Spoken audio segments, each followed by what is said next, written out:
Hello students, welcome Sunrise online classes. Now class 11th students. इससे पहले जब हमने कंटिन्यू हमारी ऑनलाइन क्लासेस चल रही थी जिसके अंदर हमने फर्स्ट और सेकंड लेसन कंप्लीट कर लिया था और थर्ड चैप्टर के अंदर हमने 2 टॉपिक कंप्लीट कर लिए थे, डिपार्टमेंटल अंडरटेकिंग और स्टैट्यूटरी कॉरपोरेशन. ठीक है, नाउ आज हम जो थर्ड पढ़ रहे हैं गवर्नमेंट कंपनी. ओके तो पहली तो ये बात होती है कि गवर्नमेंट कंपनी है क्या. तो जस्ट हमने जो सेकंड चैप्टर पढ़ा था फॉर्म ऑफ ऑर्गेनाइजेशन, तो इट मीन्स बिजनेस ऑर्गेनाइजेशन. तो बिजनेस ऑर्गेनाइजेशन कौन कौन से होते हैं, तो हमने सबसे पहले पढ़ा था उसमें सॉल प्रोप्राइटर पढ़ा था, HUF पढ़ा था, ओके जॉइंट कंपनी पढ़ा था, कोऑपरेटिव सोसाइटी पढ़ा था. ये तो सब क्या है, फॉर्म ऑफ ऑर्गेनाइजेशन. तो उसी फॉर्म ऑफ ऑर्गेनाइजेशन का एक पार्ट है कंपनी. कंपनी में भी हमने 2 तरह की पढ़ी थी, प्राइवेट कंपनीज, पब्लिक कंपनीज. तो उसी तरह ये एक और होती है गवर्नमेंट कंपनीज. ओके तो ये कंपनी का ही हमारा एक पार्ट है. तो ऑब्वियसली जब हमारे ये पता चल गया कि कंपनी के अंदर आती है, तो कोई भी कंपनी का इनकॉर्पोरेशन होता था या वो जो इस्टेब्लिश होती थी वो कौन से एक्ट में होती थी, कंपनी एक्ट 2030. ओके उसके लिए ऑलरेडी एक एक्ट बना हुआ है. तो जस्ट वही चीज़ है. तो यहाँ पर भी गवर्नमेंट कंपनी किसके अंदर इनकॉर्पोरेट होती है, हमारी इस्टेब्लिश अंडर कंपनी एक्ट 2013 या 1956. अब ये 2 सेक्शन की बात क्यों हो रही है, हम पहले भी डिस्कस कर चुके हैं कि जो कंपनी एक्ट था, ठीक है ना, वो 1956 था. अब ये रिपील हो गया है, इट मीन्स रिमूव हो गया है और उसकी जगह नया आ गया है 2013. ओके तो यहाँ पर एक चीज़ ये निकल कर आती है कि अगर आपने डिपार्टमेंटल अंडरटेकिंग और स्टैट्यूटरी कॉरपोरेशन अच्छे से पढ़ा हो तो उनमें और इनमें डिफरेंसेस क्या रहे. डिपार्टमेंटल जो होते थे वो लोगों को सर्विस देने के लिए बनाए जाते हैं, जैसे कि हमने उसका एग्जांपल पढ़ा था रेलवे स्टेशन. ओके अब रही बात स्टैट्यूटरी कॉरपोरेशन, यहाँ नीड को देखकर ऐसी कॉरपोरेशन बनाई जाती थी स्टैट्यूटरी में, जैसे LIC कि लोगों को एक सेफ्टी की ज़रूरत है तो LIC कॉरपोरेशन को बनाया गया, उसका इस्टेब्लिशमेंट किया गया. तो अब बात आती है कि गवर्नमेंट कंपनी क्यों बनाई गई. गवर्नमेंट कंपनीज इसलिए बनाई गई, establish to give a competition to private sector. वो प्राइवेट सेक्टर्स को कंपटीशन देना चाहती है.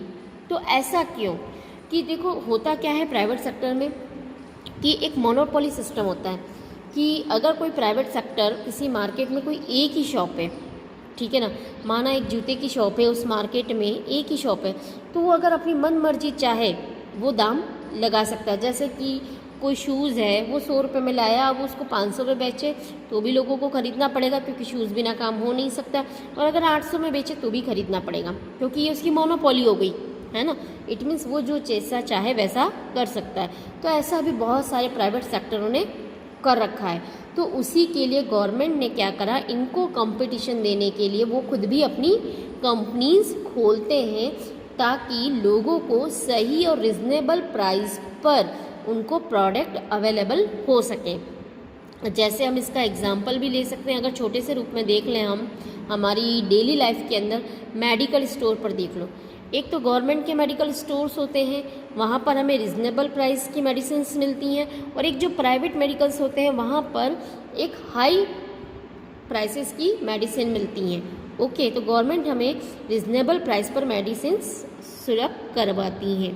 ठीक है, तो इसलिए गवर्नमेंट कंपनीज क्यों बनाई गई हैं, प्राइवेट सेक्टर को कंपटीशन देने के लिए. तो अब अगर बात आती है कि इसको प्राइवेट सेक्टर के लिए को कंपटीशन देने के लिए तो बनाई गई है, तो इस पर इसका कंट्रोल किसका होगा, तो इस पर बनाया किसने है, गवर्नमेंट ने. तो कंट्रोल भी किसके द्वारा होगा, गवर्नमेंट के द्वारा ही होगा. Control is exercise by government. तो अब ये बनेगी कैसे, कौन सी बनती है इसके अंदर, फिर ये बात आती है. तो it can be performed as private limited company and public limited company. यहाँ बहुत सारे स्टूडेंट्स को कन्फ्यूजन्स रहते हैं कि गवर्नमेंट लिखा है तो गवर्नमेंट कंपनी ही बनेगी. ऐसा नहीं है. गवर्नमेंट कंपनी 2 तरीके से बनाई जा सकती है, वो प्राइवेट बेस पर भी बन सकती हैं और पब्लिक बेस पर भी बन सकती हैं। तो फिर दूसरा क्वेश्चन हमारा ये खड़ा होता है दिमाग में कि इन दोनों में डिफरेंसेस क्या हैं। तो इन दोनों में डिफरेंसेस मैंने सेकंड चैप्टर में आपको समझा दिया था और डिफरेंस हमने क्रिएट भी करा था, तो एक बार आप वहाँ ज़रूर देख सकते हैं कि इन दोनों में डिफरेंसेस क्या होते हैं। तो अब जो एक कंपनी है बनेगी कैसे, चाहे प्राइवेट की बनो चाहे पब्लिक की बनो, तो ये बनती ऐसे है कि इसके अंदर 51% शेयर्स किसके पास होते हैं, गवर्नमेंट के पास होते हैं। कौन सी गवर्नमेंट, गवर्नमेंट दो तरह की होंगी, या तो सेंट्रल गवर्नमेंट या स्टेट गवर्नमेंट। ओके, तो गवर्नमेंट कंपनी का मैन्युफैक्चर कैसे होता है कि 51% किसके पास होती है, सेंट्रल गवर्नमेंट के पास हो सकते हैं या स्टेट गवर्नमेंट के पास।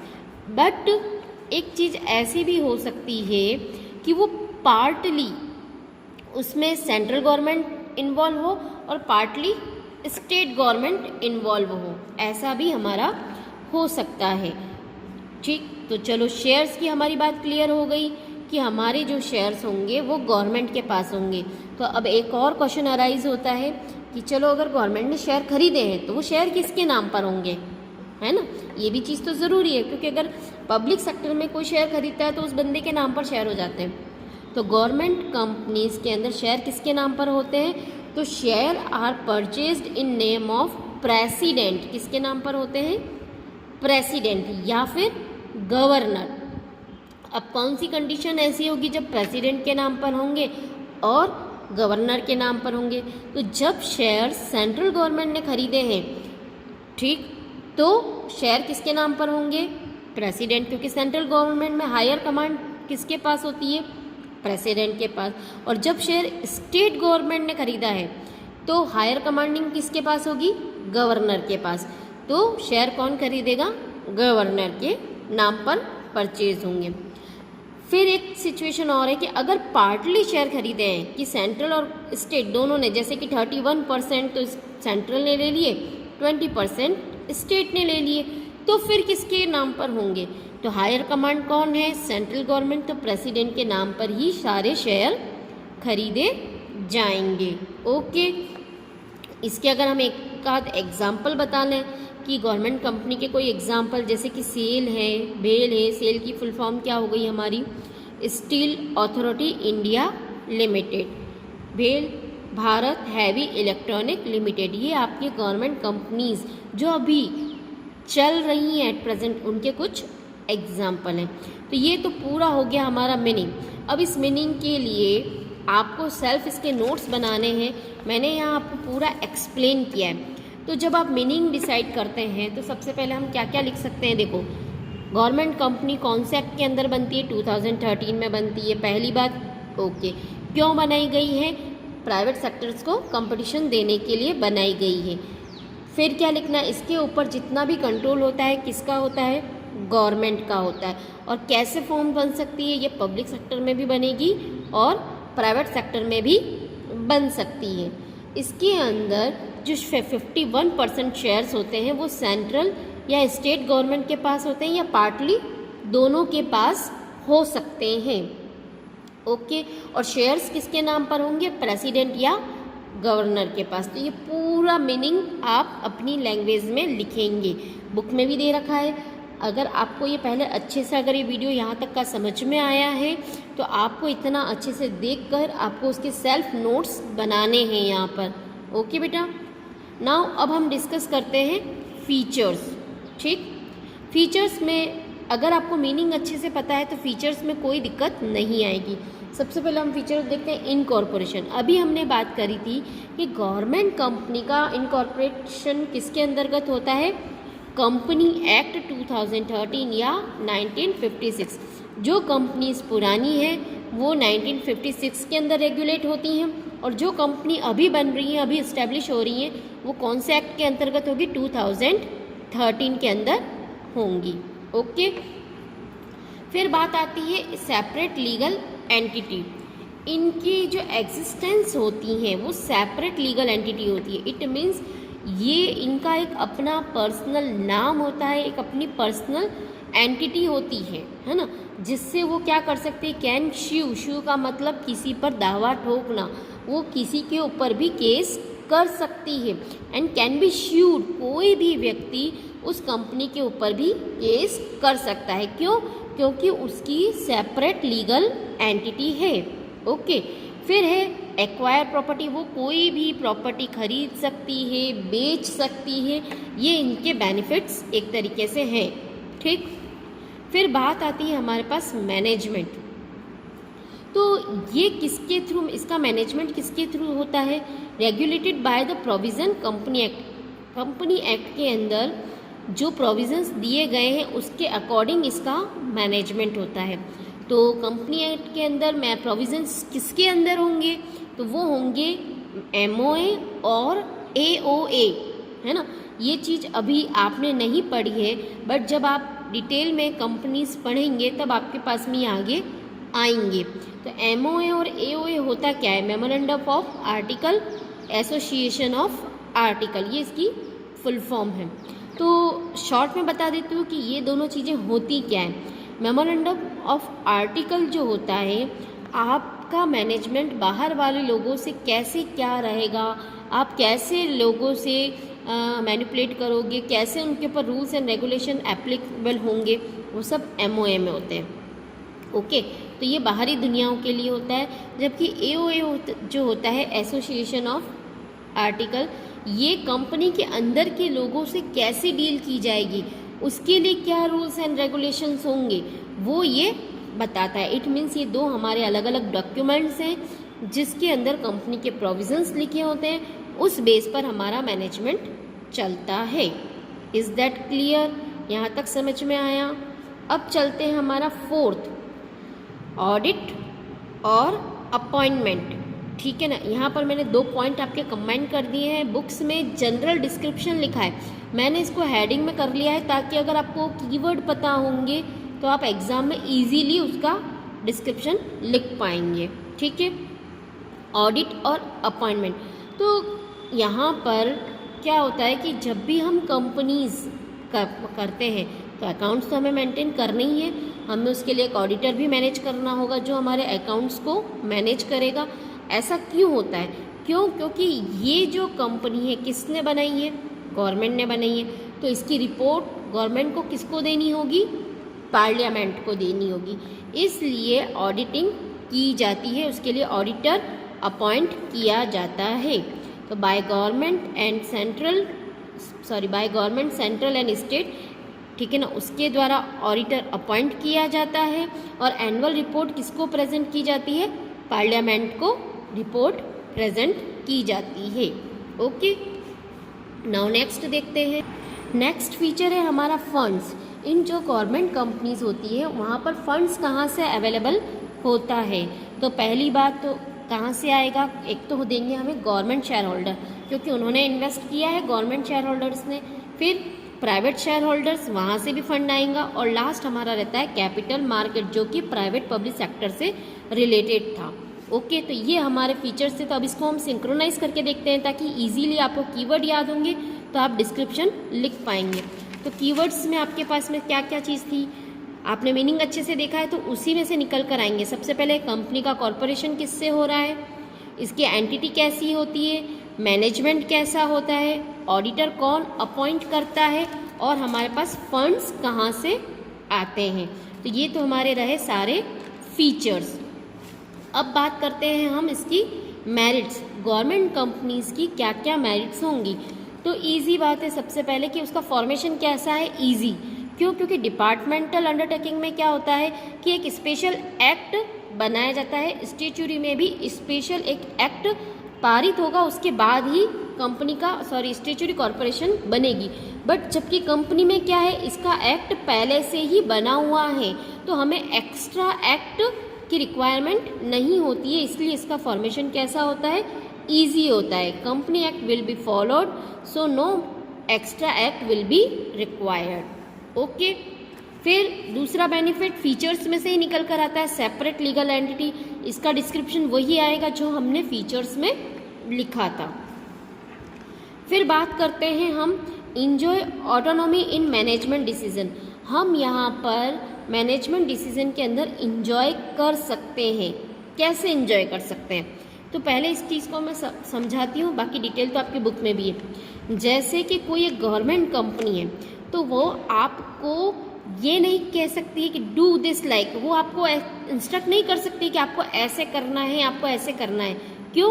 क्योंकि कंपनी का जो मैनेजमेंट है वो किसके थ्रू मैनेज होता है? Board of director. ओके, तो बोर्ड ऑफ डायरेक्टर क्या कहेगा? Can not do it, you can not instruct me, आप मुझे इंस्ट्रक्ट नहीं करें, क्योंकि यहाँ का डायरेक्टर मैं हूँ, इस कंपनी को मुझे चलाना है, तो मेरे अकॉर्डिंग ही डिसीजन रहेंगे। इसलिए वो इंजॉय कर सकती है मैनेजमेंट के अंदर, वो अपने अकॉर्डिंग मैनेजमेंट के सही डायरेक्शन के लिए बोर्ड ऑफ डायरेक्टर अपना खुद का डिसीजन ले सकते हैं। यहाँ गवर्नमेंट का, सेंट्रल गवर्नमेंट या स्टेट गवर्नमेंट का कोई भी इंटरफेयर नहीं होता है। Is that clear? Okay, now फिर हम बात करते हैं next, goods and services and reasonable price. अभी हमने इसके बारे में डिस्कस किया था कि गवर्नमेंट कंपनीज के अंदर जो भी गुड्स एंड सर्विसेज हमें मिलती हैं वो रीजनेबल प्राइस पर मिलती है। क्यों? क्योंकि इनका मेन एम या मेन मोटो क्या था? प्राइवेट सेक्टर को कंपटीशन देना। जैसे कि एक एग्जांपल करें हम कि कुछ एक प्राइवेट कंपनियां हैं वो मिलकर तय कर लेती हैं कि शूज़ हैं उसकी कॉस्ट जो है 100 रुपीज़, बट हम मार्केट में इसको सेलिंग किसके ऊपर करेंगे? 1000। उन सारी प्राइवेट कंपनियों ने ऐसा डिसाइड कर लिया, तो इससे क्या हुआ? लोगों को सही प्राइस पर नहीं मिल रहा था और लोगों को उनके अंदर मेल प्रैक्टिस स्टार्ट हो गई थी।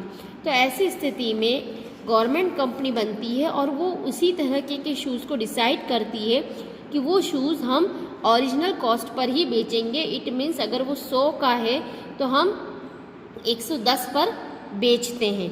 तो इससे क्या होगा? वो भी इसी प्राइस पर बेचने के लिए मजबूर हो जाएंगी।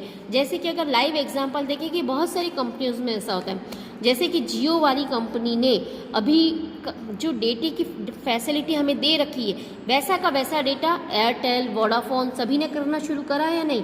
तो इस तरीके की मोनोपोली मार्केट में चलती रहती है। ओके, तो ये तो थी हमारी मेरिट हमारी इसी में से ही निकल कर आई हैं, फीचर्स में से, क्योंकि फीचर्स एक ऐसी चीज़ है बेटा जिसमें से मेरिट और डीमेरिट दोनों ही निकल जाती हैं। अगर आपने मीनिंग और फीचर्स आपको याद है तो मेरिट और डीमेरिट बनाने में आपको ज़्यादा समय नहीं लगेगा। तो एक बार फिर इजी कीवर्ड देख लें, इसका फॉर्मेशन कैसा होता है? इजी होता है, सेपरेट लीगल एंटिटी होती है, हम मैनेजमेंट को एंजॉय कर सकते हैं, और सबसे बढ़िया बात गुड्स एंड सर्विस हमें रिजनेबल प्राइस पर मिलते हैं। तो अब बात आती है इसकी डीमेरिट की। डीमेरिट में क्या होगा? सबसे पहले गवर्नमेंट मेजर शेयर होल्डर। यहाँ पर जो एक कंपनी एक्ट है देखा जाए तो रिलेवेंस है ही नहीं, है ना। जैसे कंपनी एक्ट के जो रूल्स एंड रेगुलेशंस होते हैं वो इतने एक दिखावे की बात होती है कि वो वैसा फॉलो होगा। क्यों? क्योंकि यहाँ पर कंट्रोल किसका है या शेयर्स किसके हैं? गवर्नमेंट के हैं। तो शेयर होल्डर भी कौन हुए? गवर्नमेंट। तो मैनेजमेंट भी किसका चल रहा है? गवर्नमेंट का ही चल रहा है। तो यहाँ पर एक सिर्फ दिखावे वाली बात है कि कंपनी एक्ट के अंदर वो चल रही है, बट ऐसा नहीं होता है। पूरा का पूरा इंटरफेयर गवर्नमेंट का होता है, क्योंकि उसके शेयर होल्डर कौन होते हैं? गवर्नमेंट वाले ही होते हैं। फिर बात करें not direct answerable to the parliament unlike statutory corporation. यहाँ पर वो पार्लियामेंट के लिए डायरेक्ट आंसरेबल नहीं होते हैं। क्यों? क्योंकि जैसे स्टैट्यूटरी कॉरपोरेशन के अंदर क्या होता है कि एक स्पेशल एक्ट बनाया गया है, और वो एक्ट कहाँ से आया है? पार्लियामेंट से आया है, तो सारी रिपोर्ट उनको देनी ही है। यहाँ पर वो डायरेक्ट नहीं होते, केवल एक रिपोर्ट देने का काम होता है। क्यों? ऐसा क्यों है? यहाँ पर इसका एक वैलिड रीज़न देखें, क्योंकि गवर्नमेंट भी क्या सोचती है कि हमारे पास तो 51% है, 49% तो किसके पास है? अदर प्राइवेट लोग हैं। तो वो इस चीज़ के मामले में इतना उन पर गौर नहीं करेंगी। ठीक है, जैसा हो रहा है चलने दो, वो ज़्यादा इनके ऊपर डीपली कह सकते हैं कि ध्यान नहीं देते हैं। अदर मतलब दोनों तरफ कंफ्यूज रहने वाली कंडीशंस होती हैं। फिर बात करते हैं मैनेजमेंट लाइक्स विथ गवर्नमेंट। यहाँ पर कहा तो भी गया था, हमने मेरिट में डिस्कस किया था कि हम इंजॉय करते हैं मैनेजमेंट को, जबकि वास्तविकता में ऐसा नहीं होता। क्यों? अभी तो मैडम आपने ये बोला था कि यहाँ पर एंजॉय कर सकते हैं मैनेजमेंट को, बट एक्सप्लेनेशन में और रियल लाइफ में देखा जाए तो हम ऐसा नहीं कर सकते हैं। इसका रीज़न क्या है? क्योंकि वहाँ के जो बोर्ड ऑफ डायरेक्टर हैं जो कि डिसीजन मेकिंग का टास्क करते हैं वो आया कहाँ से? बट वेयर डिड दे कम? ये आए कहाँ से? Board of director. इनका सिलेक्शन किसने किया है? शेयर होल्डर चूज़ करते हैं। और शेयर होल्डर कौन होते हैं? गवर्नमेंट होते हैं। तो who was the majority share holder? Government. तो गवर्नमेंट के लोग ही बोर्ड ऑफ डायरेक्टर होते हैं। तो गवर्नमेंट के लोग ही इसको जब मैनेज कर रहे हैं तो इसका मैनेजमेंट की मोनोपोली भी कैसी हो गई? गवर्नमेंट की तरह ही वर्क होगा, स्लो, ठीक है ना। फिर इसमें भी उतनी ही मेल प्रैक्टिसेस आ जाती हैं। तो इस वजह से यहाँ पर मैनेजमेंट को इतना एंजॉय नहीं कर पाते हैं। ओके, तो कुल मिलाकर हमारी 3 डीमेरिट्स हैं। गवर्नमेंट मेजर शेयर होल्डर रहते हैं, डायरेक्ट आंसरेबल नहीं होते हैं पार्लियामेंट के लिए, और मैनेजमेंट को एंजॉय नहीं कर पाते हैं। ओके, प्लीज़ स्टूडेंट्स इस लेसन के सभी नोट्स आप बनाएंगे और मुझे उसकी PDF बनाकर सेंड करेंगे।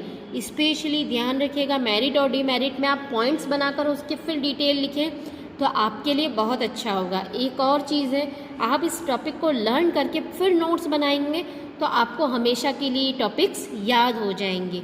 ओके, आई होप आज का वीडियो आपको समझ में आया होगा।